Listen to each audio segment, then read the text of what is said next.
Hello, everyone. Once again, welcome to Time to Come Alive. My name is Valerie Hope. I am your host, and I'm also your coach.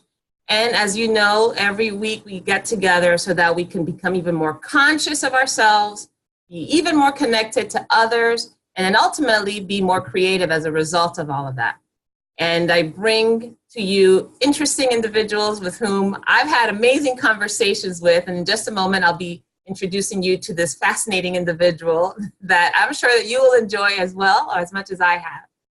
Before we begin, a couple of things. One, if you're online, please make sure that you post on your social media for your friends, family, colleagues to join us on Time to Come Alive. Forward them the email or whatever you use in order to log in, so that way others can join you for you to be even more connected to them.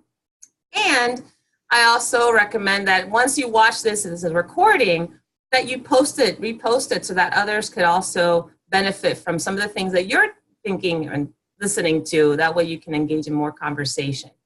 And I encourage you to, as you're throughout the session, if there are moments of conversations or insights that you're having, to tweet about it or make a comment in the YouTube video after you watch this.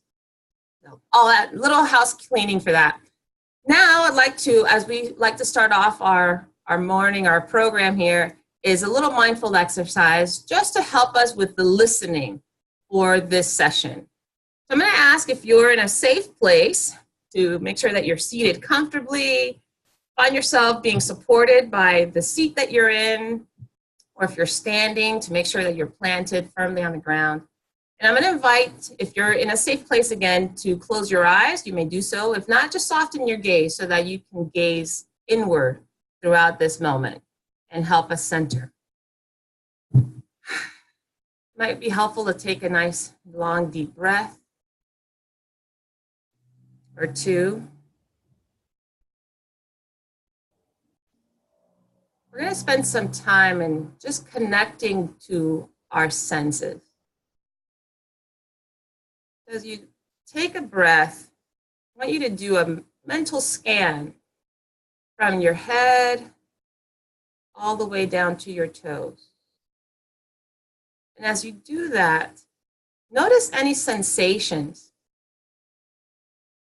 that you might be experiencing in any part of your body. And as you find a sensation, see if you can name it. Just in your mind. Is the sensation cold, warm? Is the sensation pulsating, is it radiating, tightness, relax? Just notice it. I also challenge you not to judge the sensation. It's not a good or bad sensation. It's not positive or negative sensation. Just allow it to be there and place your attention on the location, on the intensity. It's often difficult for us not to create stories about sensations that we're experiencing, or judgments, or justifications. Allow it to be there. And you are just a conscious awareness of its presence. Take another couple deep breaths.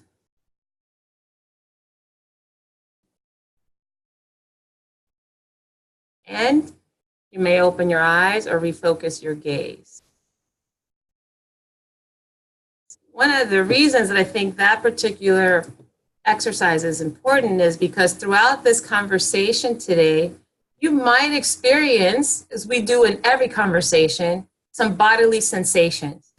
And a part of telling the truth about ourselves is not to build a story about the sensation, is just to be with the sensation as it is, with no judgment, no evaluation, just curious awareness. And that's one of the that curious awareness is one of the reasons why my special guest today has drawn me in to invite to have this conversation. I want to introduce to you Al Dawson. Al and I know each other, first of all, because we attend the same church. But as many of you know, any organization you belong to, you might know people because they belong to the same organization. But there was, in particular, a meditation session that we hosted at the church once, and Al was performing Reiki, really some energy treatments, a mini session of Reiki during that meditation session. And I remember by the time he got to me in this large group, that I was literally seeing stars. And I'm like, who is this guy that does this energy work where I would experience something like that?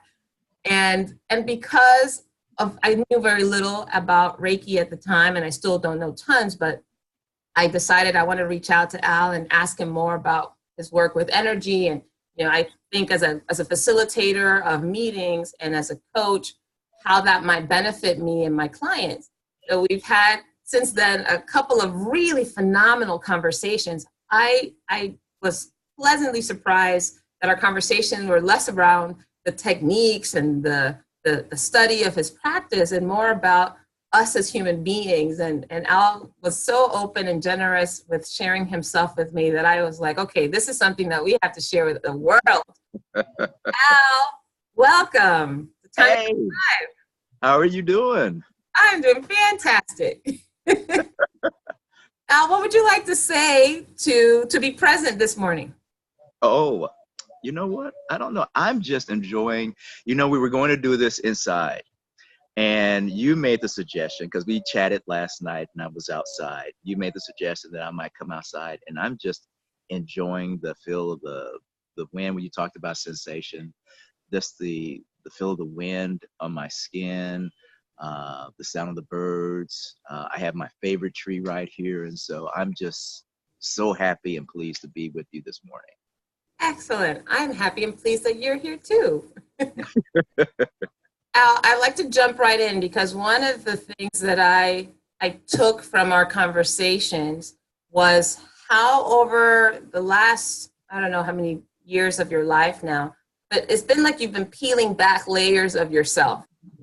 At one point, that's what I even wanted to call this episode, but I thought, no, there's something else that's beyond the peeling. But the action felt like you had over time developed some, I don't know, layers, let's just call them layers, that you found over time now peeling back. I'm curious to hear what had you build layers to begin with? Well, I think we build layers just as a result of living. I think that, we come into this world and we're pretty much an open book. We're receptive to all the things that are around us, the things that we see, and even the things that we don't see. And as a result of just living, we start to build these layers up as protective mechanisms that I think that naturally we start to bring on to ourselves. We're taught to bring these things on. We're taught that, you can't be a certain way. You can't be as open. You can't be as trusting. You can't be as loving as what we naturally are. And so as a result of that, we have these layers that we bring on. And so it's when we start to become aware of these layers that may no longer serve us in the ways that maybe they did in the past, because in some ways they are very beneficial. But as we start to become more aware of who we are and what we are, perhaps we say that, maybe I don't need this anymore. And so you start to kind of take those layers off. It's funny because I did a presentation last week at our national conference, and the title of my session was Peeling Back the Layers. So, that you said that. So, but yeah, I think it's something that comes to us naturally. But in my life, I've started to see where some of those things that don't necessarily serve me anymore, and trying to be conscious of what those things are and allowing those things to go away. Would you be comfortable sharing an example of a layer that was not serving you anymore, and what was the impact of that? Okay. So one of the layers that I think that I grew up with for a long period of time was this layer of acceptance by others. And I've been really playing around with that, quite a bit, and being um, an African American gay man um, in my life, I felt like I needed to be accepted. I needed to conform to a certain way in order to be something in society that was seen as valuable, worthwhile, or whatever. And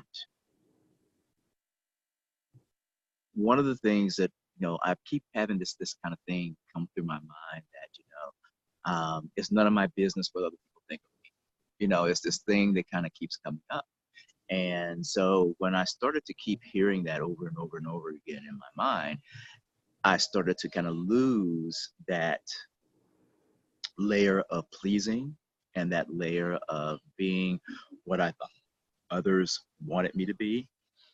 And it seemed like my life became lighter as a result of that. And it's a process, it's a work in process, and it's something that I'm still learning because I went through quite a bit of my life thinking otherwise, and so now with 50 some odd years, I'm starting to let go of some of those things. And it's really an interesting, feeling. It's very different. There's a lightness that kind of comes with that. So I've been really curious to experience that and see how that feels on a day-to-day basis. Al, when did you notice that the efforts you were making or the things that you were doing were all about pleasing others? How did you come to that realization?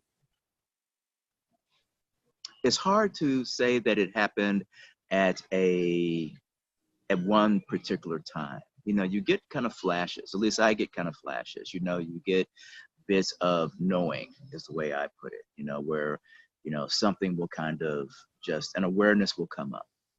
And for me it kind of comes up and I think, okay, so what is that? Now I've been a little bit more curious about things. I wasn't always as curious about the thoughts and the images and the messages that come, but now I've become a little bit more curious, and so I think about maybe actions or things that I say or things that happen or interactions, and it becomes, so was that in your highest interest? Was that something that was beneficial for you in a way that helps your growth?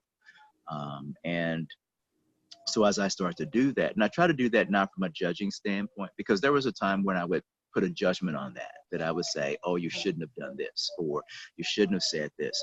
And now I'm more curious as to, okay, you said that, what is the result, of that? How do you feel as a result of that? And so that was a shift. And it's been something that's been happening probably over the last, I'm going to say 15, 18 years or so, and so it reveals itself in subtle ways. And I think that, things are revealed to us when we're able to process it. And so I think that these things have always been there, but I wasn't at a place where I could process it in the way that I'm processing it now, if that That's makes really any sense. brilliant. Yeah, it does make sense. I think, going back to something you said earlier about those layers are, at the time we create them, are there for protection. I remember there was a time for me where I didn't realize this until several, like maybe 4 or 5 years ago, where I would go into a public place, and if I saw a man was looking or checking me out somehow, I would all of a sudden have this little plexiglass that would zzz, like a little protective shield.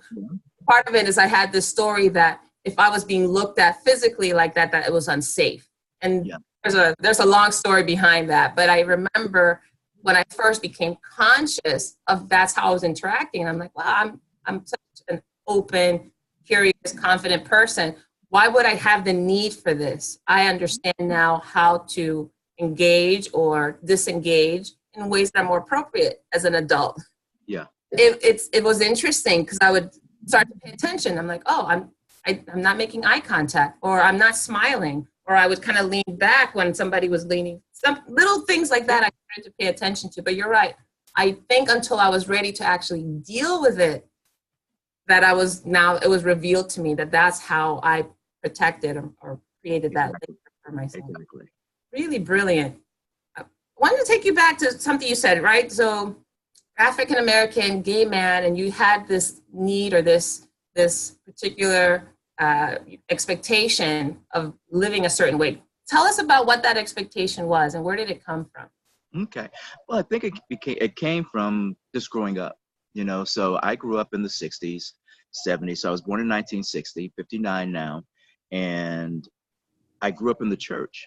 And I think that it was very beneficial for me because it really gave me a foundation, you know. And I know some people who grow up in really pretty strict religious, and I'm going to use the term religious as opposed to spiritual, but very religious um, upbringings, have a certain way of viewing the world. And be that right or wrong, it's the way that, we were taught. And so there were certain things that were expected of me. So I was expected to, was as a part of my church, I actually preached a couple of sermons because, they thought I was going to be a preacher at one point in time. And I was a part of the youth ministry. I was part of the choir. And that was my life, and so my life and my family's life was really centered around religious activities. And so as I grew up and I came to the realization that I was gay, it was something that, number one, I didn't see other African American men that may have been gay that I saw myself as. I'll put it like that.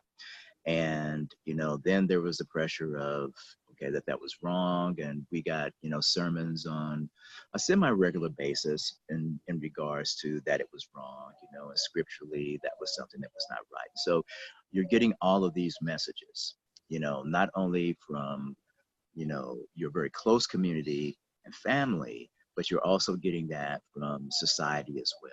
So I felt like, I was supposed to get married. I was supposed to have kids. Those were all things that were part of the script that had been written for me.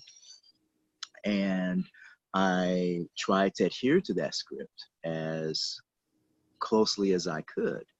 And I think that it created internal angst and anxiety for myself, which is something that I've lived with for a long time. And so I think that all of those things, those expectations came from a very early age, and those are all things that run around in your head that are difficult to step away from. And, I could step away from those and look at them as being things that, that was harmful, or that was, that impacted me negatively. But as we were talking about last night, I am a true believer that all things happen for a reason, and they bring us different perspectives and they allow us to grow in ways that maybe we're not even aware of at that time. Even painful situations allow us to grow and to expand in certain ways that allow us to meet the challenges that will come later in life, or to give us wisdom that allows us to maybe help somebody else. So all of those situations I see as being now beneficial, whereas before I would think that, oh my gosh, how horrible and how bad, how bad, how painful those things. So, I count all of those things now as blessings. They are, interestingly enough. And you did talk about how, we can go into this a little later because I think it could be a little esoteric about how things might be preordained, right? But I want to go back to the script you mentioned, that there is this pre-written script that you felt you had to live into. Mm-hmm. About how you actually lived into the script that you were given. Okay, so there were certain things. So it was like little things. So as I was growing up, my father had a particular life plan that he had set for me. And what was that? my father was an incredible man. You know, my mother was an incredible woman. You know, they were just amazing people. You know, when I think back and I look at them now, you know, given all the things that they grew up with and they had to deal with, I just think of them as being really very amazing people. But my father in particular had this idea. So when we would go out, he would tell people, "Oh, my sons, I had asthma when I was Asthma? asthma. I had asthma really, really bad." And so when we would go out, he would introduce me. He would say, "Oh, my son's going to be a pediatrician and he's going to cure asthma," which was nothing I ever thought about doing. But that was his dream. And so when I went to school and I wanted to do something different, he was, sorry, I'm getting kind of fed a little bit. Um, he was a little disappointed that I chose the path that I wanted, that I chose. What path And did you choose? well, and he was kind of okay with this one, you know, because it was a professional position. I originally majored in architecture, and because I loved drawing and I loved house plans and I loved doing. I mean, I would buy books of house plans, you know, and I would go through and I would analyze them and I would redraw them. When I was in high school, I had went through all these drafting classes and engineering classes and all those things. So that was my that was the path that I chose. That was the path that I eventually ended up taking, but that was the path I chose initially. So that was one of the things one of the scripts that had been written. The other script was that I would get married. So when I was in college, I met my ex-wife, who I absolutely adored, and we were a wonderful fit for one another. We were You meet certain people in life who you have a really profound kind of relationship and a connection with. And I've been lucky in my life that I've had several of those people come into my life. But she was indeed one of those individuals. And we're still friends now. You know, I talked with her last week. Um, and so we got married and we had a we had a good life together. But that was not the life that I was supposed to have, you know, because of my sexual orientation. And so because of that, we ended our relationship. And it was really very painful for both of us, you know. And it took a while for us to get to a place where we are now. When we talk with one another, it's like we just talked the day before. You know, we just catch up with each other's lives and uh, we love one another. And I think it's because it's interesting because people don't understand it. You know, some people don't understand it, which doesn't matter because I would hear stories like, you know, and I'm sure she's probably heard the same thing, like, you know, well, why are you still friends, you know, with Kelly, and Kelly, why are you still friends with Al? And it's because our relationship and that connection between us goes beyond what we might identify or define as being friendship or relationship. You know, it's interesting because um, of three people, she probably knows me better than anyone else in this world.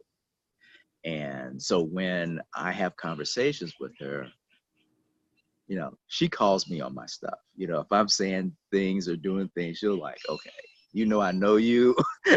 And so I need to check you on this. And when she's doing things, you know, I can have that kind of really, you know, in-depth soul kind of conversation, you know, with her as well. And I treasure that. I think it's a really wonderful and beautiful thing to have. How long were you and Kelly married, Al? 10 years. 10 years. And at what point in that relationship did you realize that your sexuality wasn't compatible?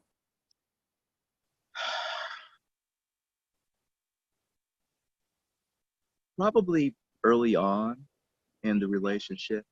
When we got married, I was still really very heavily in the church, and I was still, you know, in my mind, I thought that if I prayed enough, you know, if I was involved in the church enough, that, you know, God would take all this away, you know. And it was really interesting because I really and truly loved Kelly and loved her. And I loved the relationship that we had, the marriage that we had. But there was something that was innately who I was that had been suppressed and that was struggling to come forth. And so then that became this kind of push and pull, until it got to the point where uh, I had met someone and who was in similar situation to me. And it had got to the point where I knew that that's who I was and that it wasn't beneficial for Kelly, it wasn't beneficial for me, it wasn't beneficial for anyone involved. And we kind of came to that decision that we needed to separate. We needed to go our separate ways, which was difficult because even when all that happened, we still loved each other. And I think that was the hardest part, and as a result of that, I had to deal with a level of betrayal of trust and a level of betrayal of the vows that I had taken, which was really, really very difficult for me. It was devastating for me and devastating for her as well. Al, you mentioned love several times, right? The love that you and Kelly had, the the trust that love generated.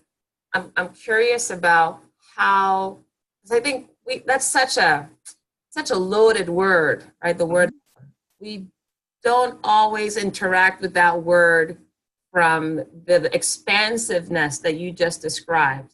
Yeah. We have specific relationships in which love is expected, is expressed, right? That we Exactly. we dole love out to certain people in certain situations. Yeah. So I'm curious about, well, what does love mean to you? I know this is such a big question, so I'm cautious of that.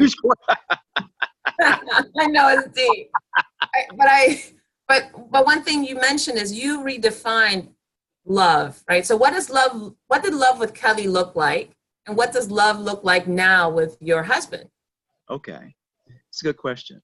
So I think there are similarities between the two.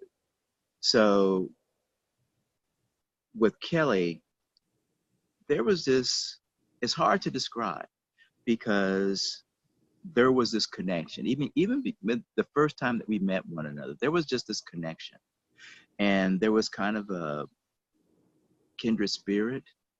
There was something that superseded really kind of a definition. It was a friendship. It was a camaraderie. There was the physical aspect of love that went along with it. There was the mental, because I really and truly respected who she was as an individual, how she thought, how she viewed the world, and so it was all encompassing because there were so many different aspects of who she was that drew me in. And I think um, there were those different aspects of myself that drew her in as well. And so that was how I saw love there. It's the same thing with, so it's similar, but it's different with Don. Um, I love Don for so many different things. I love his sense of humor. I love the way he views the world. I love his Can easiness. you say that again? That those words faded a bit. Okay, so I love his sense of humor. I love the way that he sees the world and the way he views the world. And, when we first met, um, it was interesting because as we were getting to know one another, um, as with any relationship, these layers start to kind of peel away and you start to see, who the person is, in those first couple of months. You kind of, start to see glimpses and parts of who that individual is. And so as he started to do that, he brought to me a picture of a relationship that is very different than where I think I would have been. And so that really kind of builds on the relationships that I had in the past. So as I have grown and as I've been in relationships, it prepared me to be in the relationship that I am with Don now. So love is the continuing thread through all the relationships. However, the way that I express love and the way that I receive love is different now, and that's because of the maturation and the things that have happened along the way. And so he's just such I can't even put it into words. He's somebody who just makes me smile. And the way that he sees life, the way that he interacts with other people, the way he interacts with me, the way he interacts with my family, just makes me just adore him and adore being in relationship with him and adore being his husband, which, by the way, is not something that I ever thought I would do when I was. That was not in the script, was it? That was not in the script that I was given. You went off script for this. I got that. Off script for that. That wasn't one of the parts that I highlighted when I was memorizing it. I want to talk about one of the things that you mentioned in prior conversations was this notion of what your life would look like, even for you, right? You mentioned that there was a time when you didn't think that you would be at this point in your life, right? Yeah. Yeah, talk to us about that. Well, there was a point in my life I didn't think I would be here at all. You didn't I didn't think I would be here at all. So like alive. Yes, at one point in my life, and this is probably when I was maybe around 32, 33 years old, and I was really struggling with, who I was becoming or coming to the realization of who I was, and being married and just feeling guilty about all of those things. I really didn't think I was going to live past 35 years of age. And I don't know why 35 in particular, but I didn't think I was going to live past 35. And it wasn't a situation where I thought that I was going to take my life or anything like that. I just thought something was going to happen to me and that I was not going to live past 35 because I didn't really deserve to live past 35. And so after Kelly and I separated and eventually got divorced, it was like starting life all over again. It was about learning who I was, and not within the construct or the script that had been written before, but having to identify and define who I was now. And that was interesting. It was very interesting, and it was hard and it was difficult. And I made a whole lot of mistakes and I got a whole lot of things right. And it's something that is still happening on a day-to-day basis. But that's for everybody. Every day we have the opportunity to do whatever it is with this gift that we've been given. And we can choose to do that either consciously or unconsciously. And I think for a lot of that time, I did that unconsciously. I kind of just was in situations or, I made decisions professionally, relationship-wise, that weren't necessarily decisions that maybe I had thought out. I guess maybe at the level where I might think of things now. But again, all of those things, as I look back now, all of those things were part of that growing. All of those things were part of that learning, and have allowed me to be where I am now. So it's quite interesting to go from a place where you thought you wouldn't be around, to a place where you are now and loving and enjoying and relishing all that life has to offer. That's fantastic. I have another question, and in the meantime, I also want to prepare those of you who have joined us for this conversation. Love for you to chime in. What are you getting from the conversation with Al so far? What questions might you have, or comments, insights that you want to share? In a moment, I'm going to ask that you unmute yourself to share them, or if you feel more comfortable to put them in the chat so that we can interact with you. We want to definitely engage you in this conversation. So Al, what did you decide was, if you knew that you didn't think you would live past 35, that something would happen, something would take you out, what made it worth it to wait around and see, or to all of those challenges? Hmm. I don't know if I would put it as wait around and see. I think that once I kind of took off peel back the first layer. So let's go back to the idea of layer. So once I pull back the first layer of this is the way that you're supposed to live your life, which is not who you truly are. And I began to live my life as a gay man, an African American gay man. A certain lightness came with that. And so then it became, how do I live my life fully now?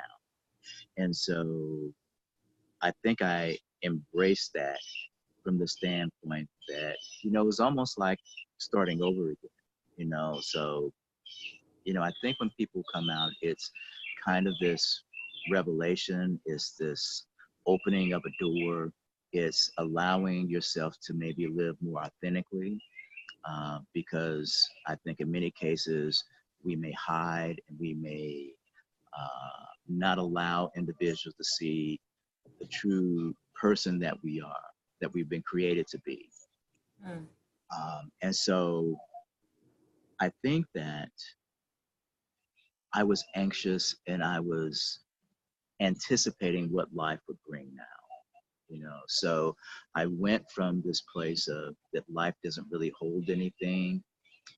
And that, I think, was a lot about guilt and about shame and about all those other things that had been internalized. And once some of those things were free, it allowed some more positive energy to come in, some more positive influences to take hold in my life, And so I started to explore, you know, not just religion, and to still hold on and to embrace some of the things that I learned as I was growing up, how I viewed Christianity, how I viewed myself to that which is other than us, which is the creator of all. But then I started to look at spirituality in general, and I started to explore some of those things. And so all of To those explore, can you say that last part again? Explore spirituality and different forms of spirituality and different forms. religions. And so that opened up another world for me. And so I started to see all of these things that were around that, provide support and love and allows us to connect with, that I call it God, but to connect with God in so many different ways. And so then that started to reveal itself to me. And, then I was introduced to Reiki, and I started to look at, shamanic practice. And at that point in time, I started to do my work as a psychotherapist, and I started to work with other individuals. And so that all brought a different kind of meaning, to my life. So it wasn't that, I was just, I'm going to use the word taking, but I was able to give back. And I was able to utilize maybe some of the gifts that I had been given, some of the experiences that I had to help other people who were having some difficulty dealing with some of the challenges that life presents to us.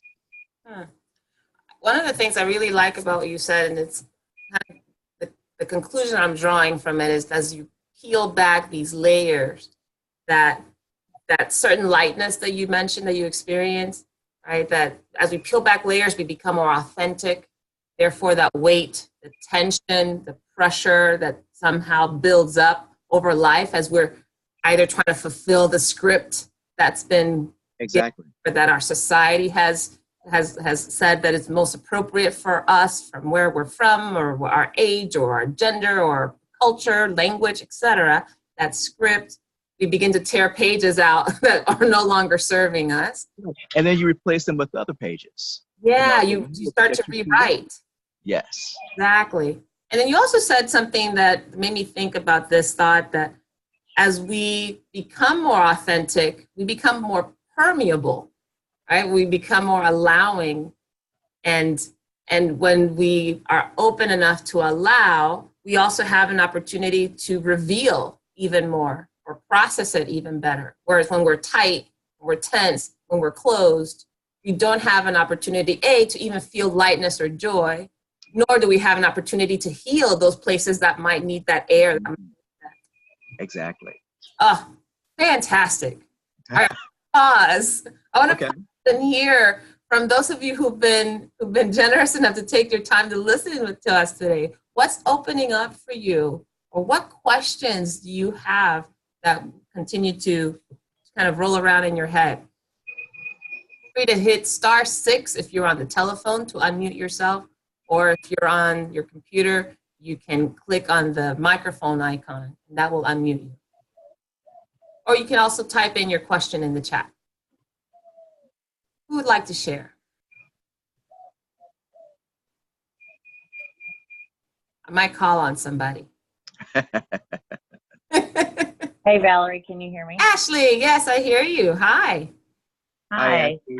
Ashley, tell Hey, us where Al. you're calling from. Where I'm calling from? Yes. Oh, my office in Frisco. Frisco, Texas. Awesome. Yeah. From this, So, Ashley. enjoying this quite a bit, actually. But some of the things that really stood out were, getting rid of the layers that don't benefit or serve me anymore. But he mentioned specifically like others' acceptance in that layer, which is a toughie for me because, I was always kind of taught that whatever people perceive is the reality. Whether it's true or not, that's what they believe. And so trying to get past some of that, even in business, is difficult. So just wanted to hear a little bit more about how you were able to, some steps that you took to actually start that transition of, I don't need that layer anymore, to make me me or to succeed, etc. Right. Thanks, Ashley, for that question.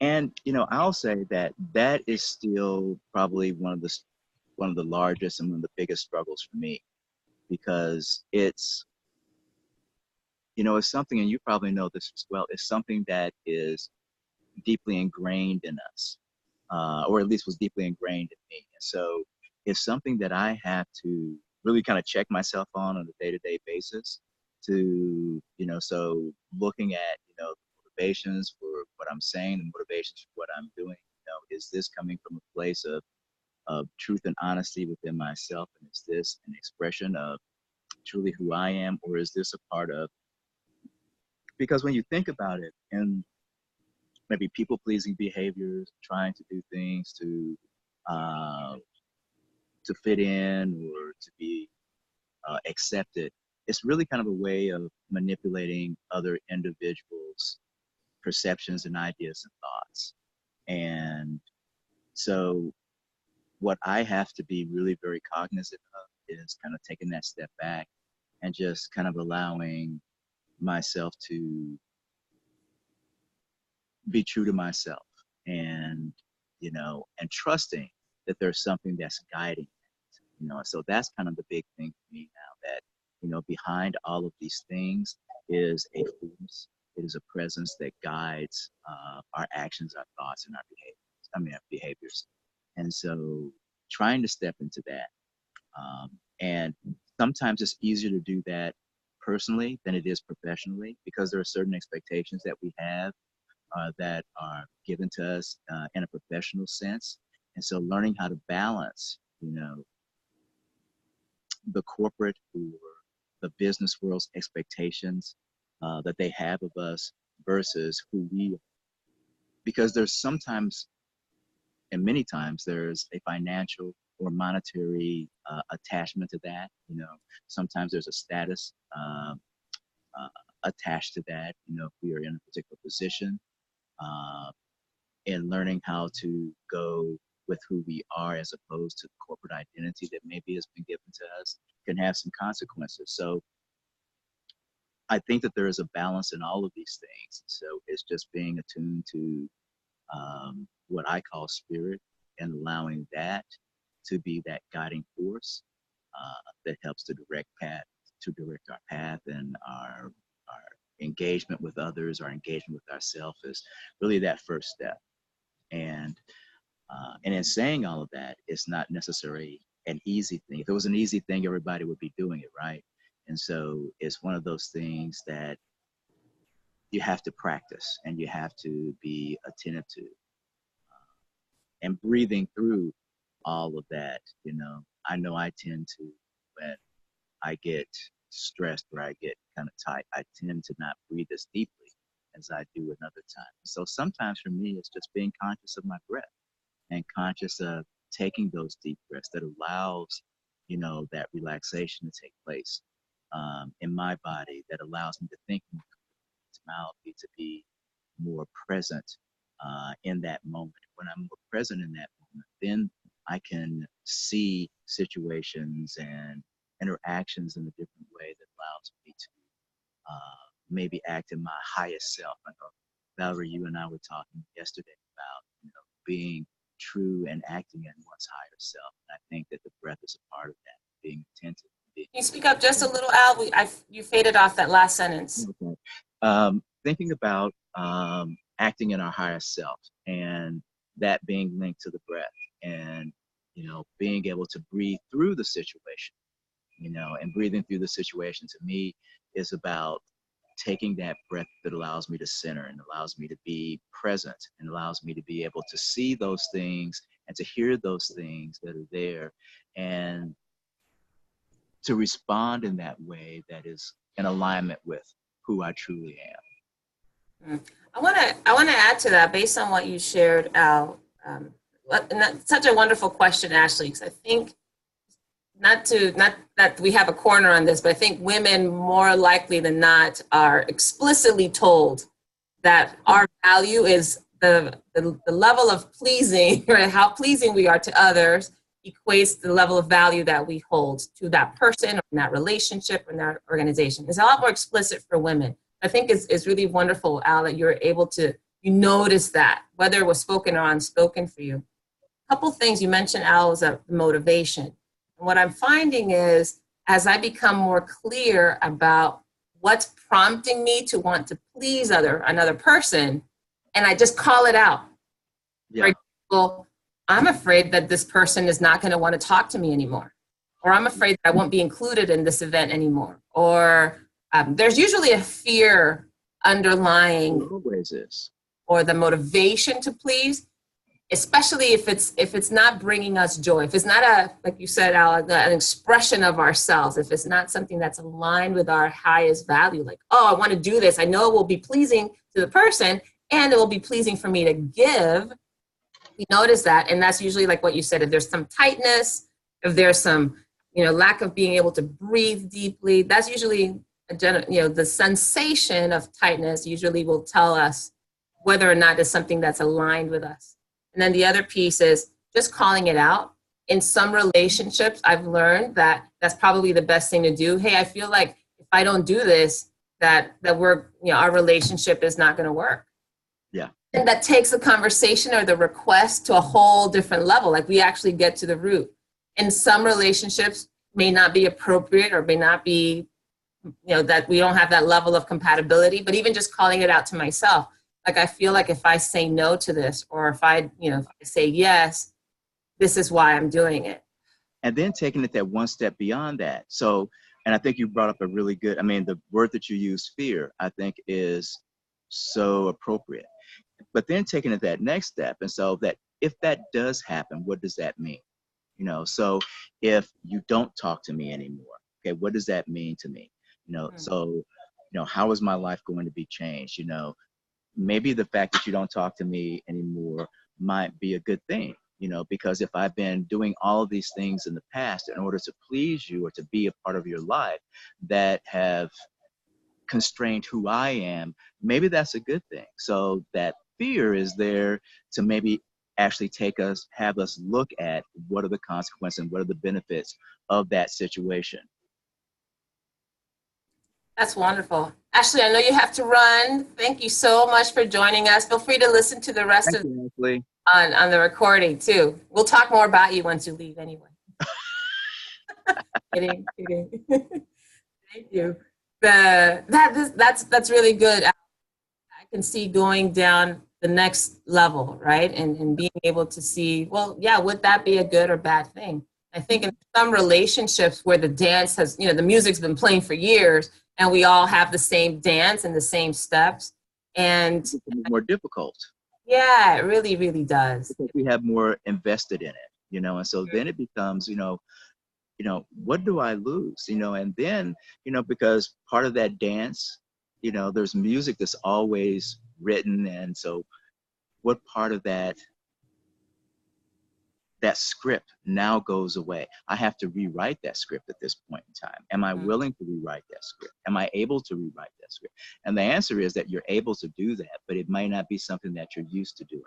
So when I think back on maybe the changes in my life, it was having to rewrite a script, and not knowing what that script was going to look like. And so that could bring up some fear, and, looking at that fear could be, so this is what you lived with before. You live with fear, you live with shame, you live with guilt, you live with all of these different things.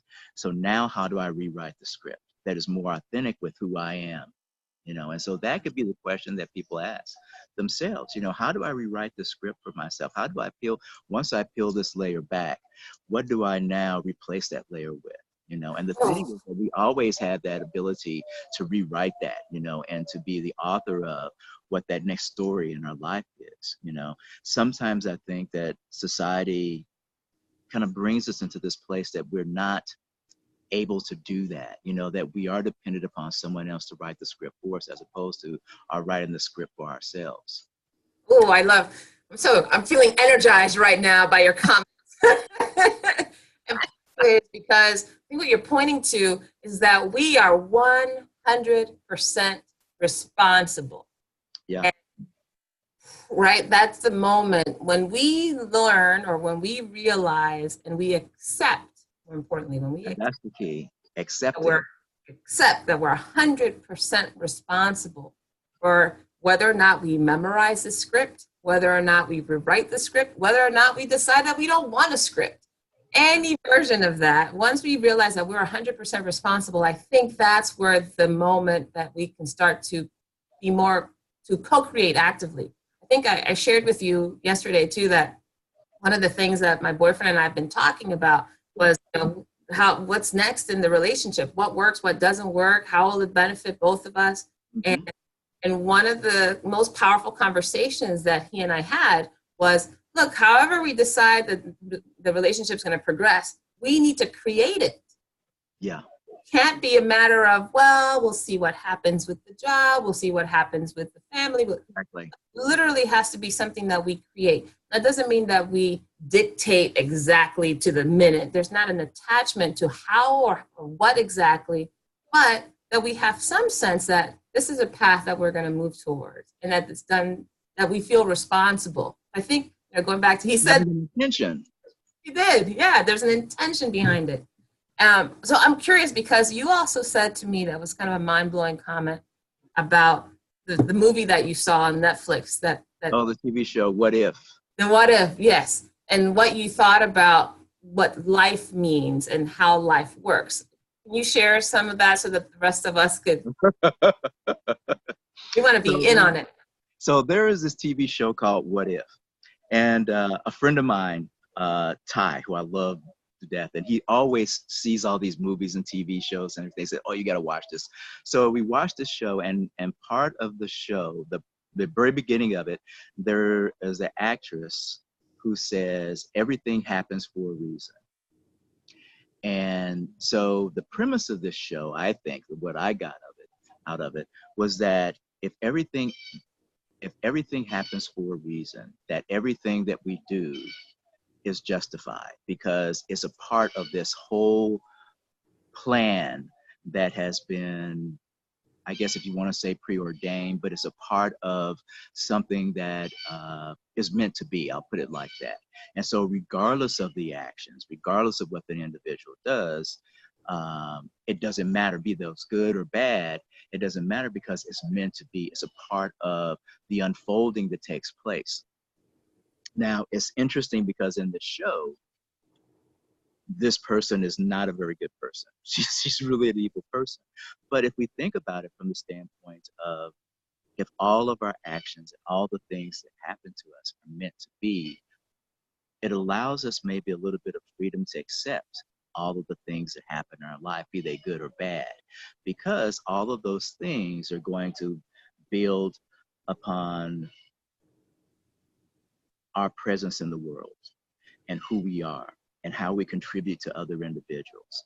And, it takes away that aspect or that level of maybe saying I should do this or I should be this, or living by, we're going back to that term script. But it allows us to relax into life and to be a little bit more intentional, because if we realize and we think that everything that we do has a reason, then it makes us a little bit more conscious of all of the acts, all of the words, all of the thoughts that we have, because it does interact into this whole. We're all connected to one another. And so it reinforces that. I don't know if that show is trying to say all of those things. That's what I got. That's what you're getting from. We won't judge that. We won't judge that. It's interesting because you mentioned how we can relax into life, but at the same time, relax doesn't mean that we're somehow swept along. Right. That what you talk about relaxing has less to do with being exerted upon and now being rather than being more intentional and being able to make decisions, right? Being more responsible. The responsibility and relaxation can coexist, in other words. Exactly. So when I say relax, it's being more connected, I think, is the way that I think relax. So if we're not resisting, we are going with the flow. And I think you can go with the flow and you can be intentional about what you want that flow to accomplish or to do. So in a relationship, you might be relaxed into the relationship, but the intention is that I'm going to be more loving. I'm going to be more caring. I'm going to be more supportive of my partner. In the workplace, it can be that I am going to be more connected and more focused on being a team member that allows the goals and the visions and the mission of our department or our organization to be met. And so you can relax into that and allow who you are, the contributions that you make, to work with the other contributions that others. And you can create that atmosphere of cooperation and collaboration. And my belief is that once you start to set that intention, you set that energy, that others can build upon that they're drawn into that energy. So then it becomes a cohesive effort that is not only individual, but it becomes a group effort. I love that. It reminds me a little bit of what you're talking about. Relaxation is actually just releasing the resistance.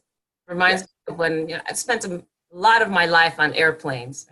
There are big chunks of my life where my work consisted of being on a plane, getting someplace on a regular basis. And in not every single flight for sure, but in significant amount of flights, there was some level of turbulence. Some time or another, there was some kind of turbulence. And I remember in the beginning, my first experiences on the plane, that I would really tense up in my seat, grab the seat, the handles, and just kind of sit tightly and upright in my chair, just waiting for the turbulence to go away. And in the meantime, I was being buffeted and dipping, and my stomach was sitting up and down. And as I became more experienced, and I realized that this is a part of flying, and that and it goes away after a while, that I found myself relaxing, like you said. But the relaxation wasn't just like, I don't care about this resistance, whatever. But I found myself not, loosening up the muscles that were holding me so rigidly.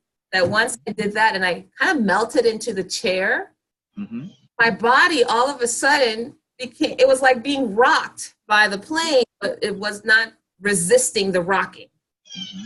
And so that just has that image came to mind when you talk about life, because life obviously has levels of turbulence, some more extreme than others, and all based on how well we're able to deal with it. Some things that may feel like turbulence to you, for me, would be like what? Turbulence. I don't feel a thing.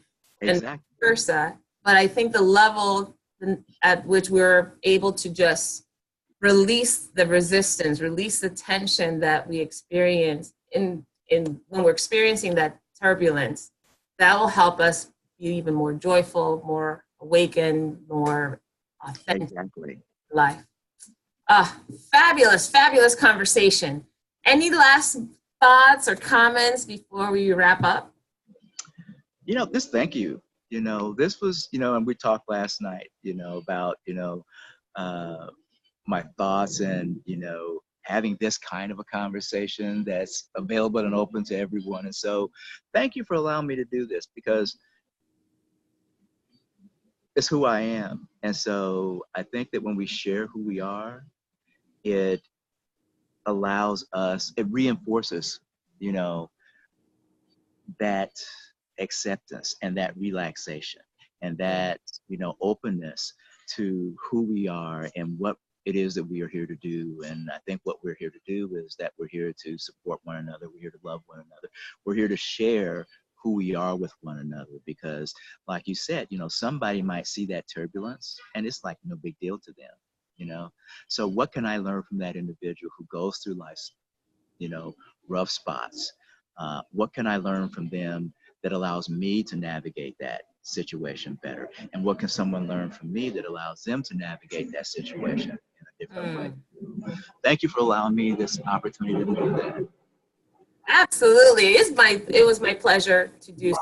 And I always love to work with you. I enjoy all of our conversations. I think definitely I see the impact that you've had on my life. And I feel like the more we have these conversations, not only with one another, but with the people that surround us, the more connected we become, right? The more we help each other and support each other, like you mentioned. Exactly. So every week, this is a conversation. These are the conversations that we have. Fortunate enough to have so many fantastic people in my life. Next week, actually, we have on the 4th of June, we have Carson Thompson, who is a lifelong learner. He's an octogenarian, actually. And, yeah, in his golden years, I would say he's really uncovered his purpose is to teach and to share his wealth of wisdom. And he's done so generously with me. And so glad that he's going to be joining us next week. So feel free to tune in for that. And in the meantime, again, go to your social media and please post that you've been on Time to Come Alive. You can use the Time to Come Alive, hashtag Time to Come Alive. And when you watch this on YouTube, please comment. One of the things that we value so much is being able to hear what you're getting from the conversation, what insights you're having, and that we're able to really pour into one another by sharing that. Thank you all so much for joining us today. Have a wonderful week.